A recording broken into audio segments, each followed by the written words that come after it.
puntos antes de la pausa. Berioska Venegas nos contaba sobre el estudio de UNICEF sobre el costo de crianza. Queremos profundizar sobre este tema con Amanda Telias, oficial de Políticas Sociales de UNICEF, que está junto a nosotros. ¿Cómo está, Amanda? Muchísimas gracias por estar junto a nosotros. Muchas gracias. ¿Es primera vez que se hace este estudio? O... Primera vez, primera ¿Sí? estimación que tenemos en Chile de la canasta de crianza. Ya, y se lo preguntaba porque no hay entonces cómo comparar si efectivamente se ha incrementado en demasía, si han subido mucho los valores. No tiene que ver, no tenemos un punto de comparación, es un punto de partida y que esperamos que esta evidencia sea un insumo justamente para la definición de políticas públicas. ¿Es el principal objetivo? Ese es el principal objetivo. Ya. Sí.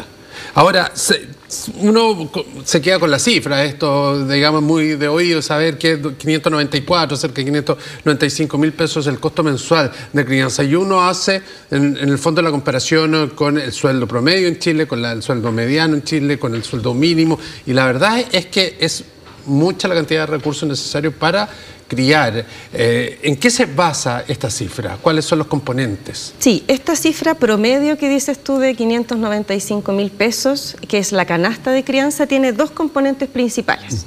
Uno tiene que ver con los bienes y servicios que los niños, niñas y adolescentes necesitan, que tiene que ver con alimentación, salud, vestuario, vivienda, transporte, recreación, y tiene un componente del costo del tiempo. Ya. ¿Cuánto tiempo en cuidado y en labores domésticas se necesita realizar para el cuidado de los niños? ¿Y eso se cuantifica también en dinero? Exacto. La idea es valorizar tanto los bienes y servicios como el tiempo en cuidado. ¿Y cómo se cuantifica en dinero eso? ¿Cuánto es el costo de la mano de obra, entre comillas, Exacto. de las personas? La parte, es natural, ¿cierto?, pensar que la parte de bienes y servicios es más fácil de cuantificar, Claro. ¿cierto? Usamos, de hecho, la encuesta de presupuestos familiares, Ya. donde tenemos la información de en qué gastan las familias y cuánto gastan, ¿sí? Entonces es más directo. Pero este costo indirecto, que es el tiempo de trabajo doméstico no remunerado, es el que valorizamos, considerando no solo las horas de cuidado tradicionales que uno piensa asociadas a cuidar, a jugar, ¿cierto?, sino también estas labores domésticas que tienen que ver con cocinar, lavar, que también constituyen el tiempo de cuidado, ¿sí?, o necesarias para la crianza. Y para eso utilizamos la encuesta nacional de uso del tiempo y nos hacemos la pregunta: ¿cuántas horas adicionales destinan los hogares con niños a estas actividades de trabajo doméstico no remunerado? Y las valorizamos a un salario por hora promedio de este servicio doméstico. La pregunta que tratamos de responder es: ¿cuánto tendrían que pagar las familias si es que pagasen por este trabajo doméstico no remunerado que compone el tiempo de cuidado, ¿cierto?, como estas labores domésticas? Perfecto. Ahora, entendiendo también este cálculo, el costo como tal de esta hora hombre, en el fondo, como suele identificarse, se establece por igual en todos los sectores. Lo mismo pasa con los productos, digamos, que son necesarios, productos y servicios, y por eso este promedio. Sí, es un promedio porque tratamos de responder esta pregunta de cuánto más gastan los hogares con niños que aquellos hogares que no tienen niños. Ya, y para eso hacemos una comparación de los gastos que ellos declaran realizar o el tiempo de cuidado que ellos declaran realizar. Algunos tienen gastos más grandes en bienes y servicios, lo mismo pasa en el tiempo de cuidado, pero en promedio, ¿cuánto destinan? Ya, claro. Yo le preguntaba además por una diferenciación de sectores. Consideramos ciertas características del hogar, ¿cierto? No solo comparamos los hogares con y sin niños, es un hogar que es comparable y para eso controlamos, ¿cierto?, en estas estimaciones estadísticas por características del hogar que tiene que ver con sus ingresos, con los niveles educacionales, con el sexo del jefe de familia, etcétera. ¿En qué otros países han realizado este estudio? Argentina tiene una canasta de crianza, desde ahí viene la motivación de hacer esta estimación para Chile desde el Ministerio de la Mujer y Equidad de Género, ¿sí? De ahí nace el interés de contar con una canasta de crianza en nuestro país y es ahí que desde UNICEF hacemos la asistencia técnica para realizar este estudio. Sí, se lo preguntaba además por lo mismo, por el interés de saber cómo finalmente un análisis como este incide precisamente en lo que buscan como objetivo, que es tener políticas públicas que apoyen y vayan en ayuda a quienes más lo necesitan en la crianza. ¿Hay ejemplos allá? ¿Se ha tomado esto como insumo para poder ejecutar algún tipo de política? Sí, la canasta de crianza, esta evidencia, esta información sobre la valorización del tiempo y los bienes y servicios asociados a la crianza se puede usar en distintas políticas públicas, pero una que se ha usado en Argentina en particular es para la fijación de pensiones alimenticias, ¿sí? Cuando en tribunales se discute sobre la pensión adecuada que se debe dar al niño y niña para satisfacer sus necesidades, esta canasta de crianza sirve como una referencia, como un punto de partida, nuevamente un promedio, pero un promedio que distinguimos por las edades de los niños, por ejemplo, por la cantidad de niños que hay en el hogar, y es una referencia para la fijación de estas pensiones alimenticias que muchas veces no hay de dónde partir. Claro. Y justamente con los cuidados. A veces lo más fácil de valorizar es lo monetario, como conversábamos recién, pero de dónde partimos y cómo llevamos a dinero, ¿cierto?, el gasto en el tiempo de cuidado que destinan las familias. Claro, porque en el caso, por ejemplo, de una familia a lo mejor que está separada, de una pareja que está separada, obviamente el gasto de quien tiene el cuidado de sus hijos puede ser mucho mayor. En ese aspecto fundamental, tiene que dejar de trabajar, disminuir su jornada para poder cuidar, porque no hay recursos para tener una persona que lo ayude, en fin, una variable bien interesante. Cuando hablamos de este estudio de la crianza en la niñez, ¿en qué rango etario estamos hablando? Estas estimaciones contemplan la niñez, ¿cierto? Lo que llamamos la infancia, que son los niños desde 0 años, desde meses de vida, ¿cierto?, hasta los 17 años, pero hacemos la estimación diferenciando por tramos etarios, distinguiendo que en la primera infancia, hasta los 3 años en particular, el gasto asociado, la necesidad de gasto de la familia es mayor que cuando están en la adolescencia. Sí. Qué increíble, porque uno podría pensar que a lo mejor estando en el colegio podría ser más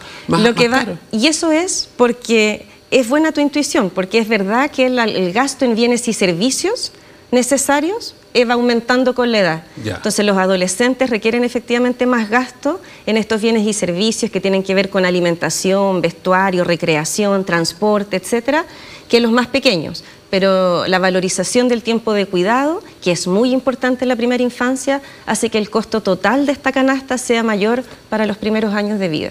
Ya, qué interesante, porque, insisto, uno podría imaginarse que así. Ahora, veíamos y destacaba el estudio también desde el Ministerio de la Mujer y suponemos que esto va a ser ya traspasado a la próxima administración, pensando precisamente en aquellas mujeres que tienen la carga más dura en cuanto a la crianza de los niños y en cuanto a que tienen que saber verificarse muchas veces ellas por estar al cuidado de estos menores. Y eso puede establecer, estos insumos pueden establecer una política pública de apoyo para las mujeres como tal, algún grado de subsidio, algún grado de apoyo económico. Exacto, es uno de los insumos que se puede utilizar, ¿cierto?, una referencia en valores monetarios de los apoyos que requieran las familias que tienen niños y niñas, ¿sí? Y como tú bien dices, muchas veces, o la mayoría de las veces, este cuidado recae en las mujeres. Pero lo que estamos haciendo es valorizar cuánto destinan las familias con niños en general al cuidado y crianza de sus hijos, sobre todo en este tiempo que usualmente no valorizamos, y uno puede pensar en apoyos monetarios directamente o apoyos en el cuidado, ¿cierto? Claro. Que no necesariamente, en algunos casos, consiste en ir a la sala cuna o los jardines infantiles, pero también pueden ser otras variables o otras aproximaciones hacia el cuidado.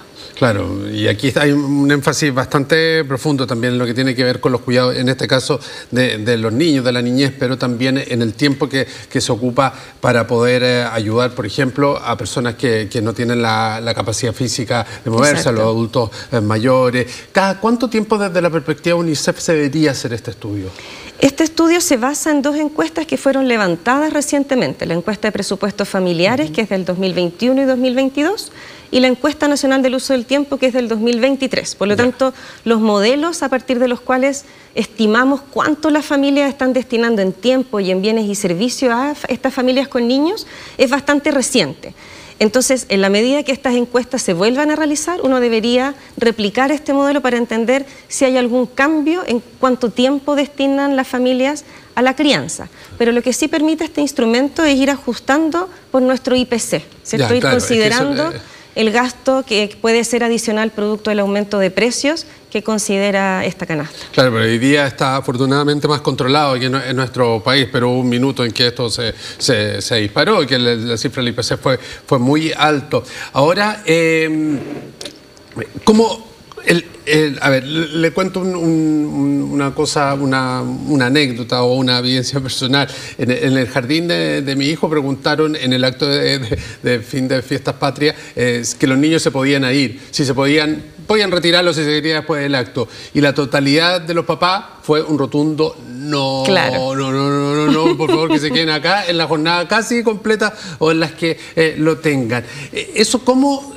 ¿Ese cuidado de un tercero está dentro del servicio del jardín infantil? ¿O? Exacto, está contemplado. Bueno, lo que tú representas en esta anécdota es justamente lo que padres y madres necesitamos, que es apoyo en el cuidado de nuestros hijos e hijas para nosotros poder en ese tiempo hacer otras actividades que en general están vinculadas al mundo del trabajo, ¿cierto? Muchos de estos actos se hacen en jornadas laborales donde no todos los padres y madres pueden asistir, y aquellos que asisten a estos actos necesitan que los sigan cuidando, ¿cierto?, en este momento posterior a la finalización.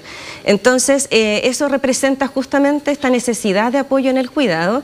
Y claro, en este gasto en bienes y servicios está la educación, ¿cierto? Están esos espacios escolares o preescolares donde los niños también son cuidados, ¿cierto? Donde destinan parte importante de su tiempo. Una última pregunta. ¿Qué porcentaje de estos 594.000 pesos es servicios y costos relacionados monetarios, digamos, y cuál es el porcentaje? Eso depende de la edad.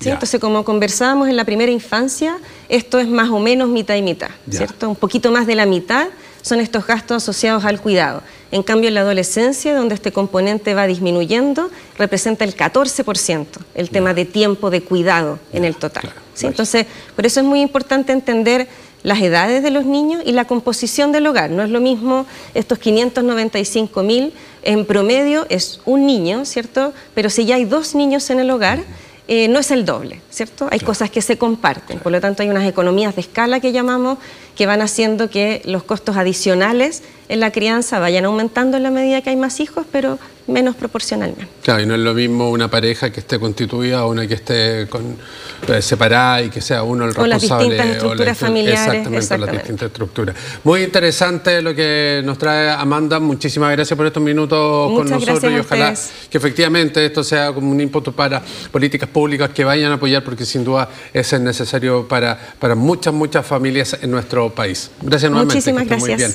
Son las 6:33, nos separamos un instante, regresamos con más informaciones.